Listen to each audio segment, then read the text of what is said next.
Hello and welcome to another episode. Now, I'm sure it wouldn't have escaped anyone's attention here in the UK that the cost of both gas and electricity has increased dramatically in recent months. However, there are energy suppliers out there who are focusing on installing renewable heat, power and energy management solutions to effectively reduce their customers' reliance on buying energy from them.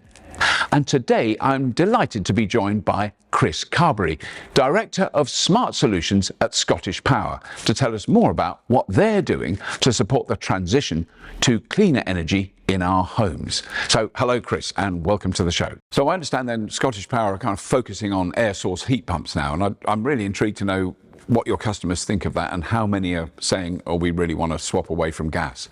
So the interest in air source heat pumps since we launched at the end of last year has been really, really high. So it's great to see the people really taking an interest in it. And the main motivation seems to be that they wish to decarbonise. They want to move away from gas and they want to have a clean electric solution. Moving to a heat pump normally for most houses also means that they're upgrading the full heating system and upgrading the insulation in their home at the same time. So really they're investing in their house to make their house a more comfortable, in a more energy efficient way. But we want to get to a more mass market. You want to make it a bit more comparable to gas boilers, which is effectively what it's competing against. So our mission over the next year or two is to see how do we vastly reduce the cost of an air source heat pump installation. So you're investing then in heat pumps, but then there's a lot of talk at the moment about using hydrogen to replace gas in boilers. Is that what's your opinion about that? So hydrogen definitely has a place in terms of what we need to do as a country to decarbonise. But from a ScottishPower perspective, we're also saying when we're in the hydrogen game, but we're there to decarbonise anything where there's not an electric solution. So if we've got an electric solution, we use that. Where there's not, then hydrogen is a good alternative. For home heating, we've already got electric solutions. In fact, we've got more than one electric solution for home heating. So hydrogen for us, has got no place for a home heating solution. So we are very much focused on heat pumps just now, but other electrical solutions for heating home in terms of water and for central heating. So coming back to the current fluctuations in energy prices, how are you advising customers about the costs of running a gas boiler and running an air source heat pump, and what are the differences? So, we're finding that there's no two houses the same. So anybody that's talking about, big broad numbers of this is running costs, then, you want to know for your home what it actually means for you. So for every customer that goes to speaks to us about an air source heat pump, then we'll give them a bespoke quote. So they'll know exactly what the running costs look for them versus what they're already paying through the gas boiler, even what a new gas boiler would look like, so that they can see that. What we're seeing just now though is in today's prices, then the costs are comparable in terms of running a heat pump versus running a gas boiler. What we don't know in the market is what the prices are going to do in the future, but what we do know is that the cheapest form of energy that we can generate anywhere in the UK just now is onshore wind. We need more of that. That will drive the price down. We do know the most expensive thing to do is to burn things with gas. So over the long term, then that's why we're really focused on electric solutions. So once a customer had an air source heat pump installed and had all the modifications done to their home, what happens after that in terms of service and maintenance of those units? So the good news is we already know that heat pumps are very reliable, but like any big investment in your home, then you want to make sure that it's well maintained and it's well serviced. So all of our customers who buy an air source heat pump from us automatically get 2 years coverage in terms of an annual service. But we reckon there's probably about 200,000 homes out there that have heat pumps already, but there is no easy way for them to get that serviced each year. So we've worked with a company called Domestic in General, who between the two of us have developed a product which allows customers to get that annual service but paying a low monthly fee for it. So very much like we're all used to doing for our boilers, you pay a monthly fee, something goes out once a year and services your boiler to make sure it's working okay. This is the very first product in the UK which will allow customers to do exactly the same for their heat pump. So if you've already got an air source heat pump but you don't buy your energy from ScottishPower, can you still get coverage? Absolutely, yeah. Just go straight to our website and you can go through the journey to buy that product from us. You don't need to be supplied by us by any manner of means. And the service is really a good quality service as well as you would expect. It's not just checking the heat pump itself, but I'll check your full heating system, so the hot water tank, the pipework, the radiators as well, and the controls there, just to make sure that it's running the way that you expect it. Make sure that your home is heated appropriately throughout the year. Now, with any new technology, there's always a kind of financial element in that, the financial implications. But I understand that ScottishPower are working with WWF on a joint publication, Better Homes, cooler planet. What does that actually mean for homeowners? So we really wanted to know what the impact was in terms of installing low carbon technologies, so particularly solar panels, batteries, EV chargers and heat pumps, what the impact that was on the home in terms of the house value. Because there's lots of anecdotal kind of chat about it, but in that study we actually analysed 5 million separate house transactions and started to compare those with and without low carbon technologies. And what we were able to demonstrate through that was installing low carbon technologies, well, depending on what you install, but you could reduce your carbon by up to 95%, so that's massive.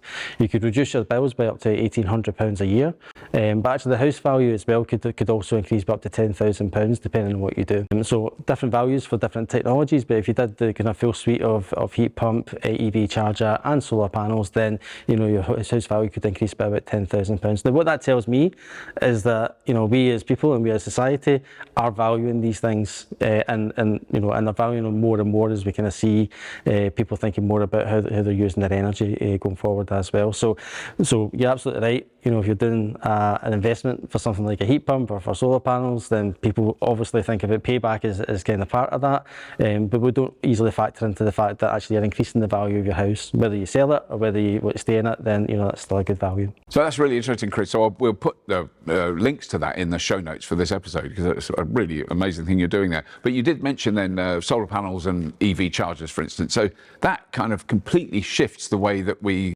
consume and produce energy in your own house. You suddenly become a producer as well as a consumer. So that really affects the way that you would manage your energy consumption and production. Is that something you discuss with your customers and something you see as important in the future?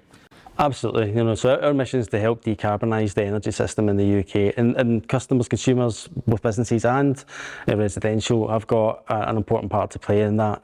So we launched our smart solutions at the turn of the year.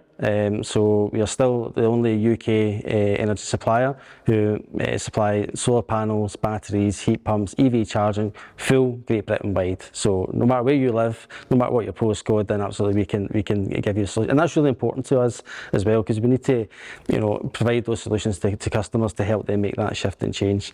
But once they start to make that shift, either through one of those solutions or multiples of those solutions going forward, then the kind of energy supply becomes a little bit more complicated than what we've been used to. So there's a real opportunity to work with your energy supplier in terms of managing that so that you get the best out of your energy. What really matters to us is that customers get the right solution for them at the lowest cost, at the lowest carbon. So we definitely see future in home energy management solutions where you can balance what you're generating, what you're storing, what you're using in the home, actually what you might want to sell back to the grid as well. We've got a real important part to play in that. So now smart meters have been, they're often front and centre in the news. Should I get a smart meter? Do I need a smart meter? How do you see that? I've got one and I think it's very useful, but what's the general perception to that and how important are they to customers?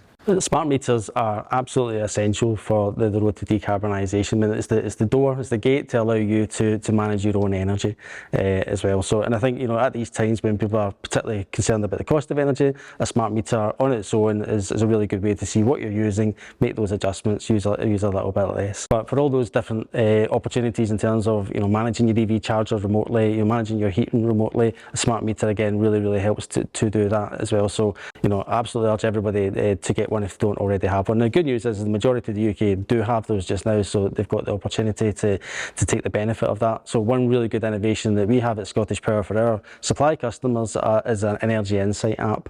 So those customers with smart meters can see not only what they're using every half hour, they can see what appliances are using that energy half hour as well. So you can see down to that level, what appliances you're using, when you're using them, what the cost of that energy is. So you can start to make some adjustments if you want to help save energy, or even just to identify, well, that's costing me more than I thought. Actually, I'm going to start looking at alternative solutions. Another good thing as well is to do that insight is not just electricity, but on the gas side things as well. So, I'm sure a lot of your viewers will know this already, but a lot of them won't, just in terms of gas flow temperature on your boiler. If you've got a boiler, adjusting that to a more appropriate level could save a lot of energy, a lot of gas for customers as well. So smart meter helps you do that. The Energy Insight app for our customers gives you that granular detail so you can start to make that change. Chris, for many people, the prospect of investing in something like an air source heat pump is quite a big commitment to make. Is there anywhere they can go for help with that financial burden? Yeah, absolutely. I mean, again, in changing your home to an air source heat pump, it's not just the heat pump you're changing, it's the heating system, it's the insulation, it's it's improving the entire home. But absolutely, there is help with that. So if you live in England and Wales, you'll have access to the boiler upgrade scheme, and that will give you typically about £5,000 to bring the cost overall down. If you live in Scotland, you'll have access to the Home Energy Scotland loan system, which again can drive down that cost. That also linked with your home equity improvement that we can see through the study we did with WWF means it's pretty much in parity with a boiler replacement, but we want to drive down that cost even further, which is what we're really focused on. So in terms of the sort of big picture, what's next? What do you see coming over the horizon? So I think the solutions we've got today, we want to make them more accessible, we want to make them better, easier for customers to use. But you're right, having that in people's homes and businesses creates new opportunities to use that energy in a different way. So we're working already on flexibility services, and that's really services where you can alter your consumption or you can potentially import back onto the grid, and the grid will pay consumers for that as well. So we're looking at developing solutions like that. And also the home energy management piece where you've got all your different smart technologies in your house, you've got your smart meter in your house. How do you see that? How do you interact with that? What can we do as a supplier to help you automate that as much as possible? Because we're all very busy, and you can't interact with it all the time.